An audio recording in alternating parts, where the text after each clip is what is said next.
Се работи за Охрид за едно избирачко место од селската средина, меѓутоа воопшто не се припишува на некаква намера на избирачкиот одбор. Таму имавме, знаете, локални избори, предвремени избори за градоначалник и имавме избори за председател.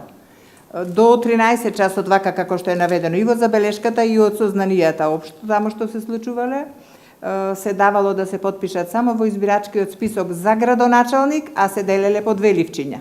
Тогаш кога што се утврдило дека се делат 2 ливчиња, нема потписи на избирачкиот список што е за председател, се продолжило со потписите.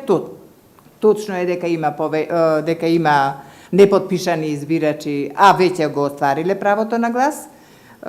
Значи, воопшто не постои некаква, да речам, крајна намера или цел на избирачкиот одбор. Тамо се луѓе што долго време го спроведуваат овој процес. Меѓутоа, со оглед на законските обврски, предлагам да се прифати овој приговор, дури предлагам да се отвори ова избирачко место, да се утврдат резултатите точно и за едниот и за другиот, значи за градоначалник, да се види ова што го тврдам, дека во списокот, во избирачкиот список за градоначалник има точно потписи, точно поделени гласачки ливчиња, а во избирачкиот список за председател нема потписи, само ги има гласачките ливчиња. По отворањето секако дека овие членови на избирачки одбор кои што биле на гласачката кутија до тој период предлагам да бидат разрешени.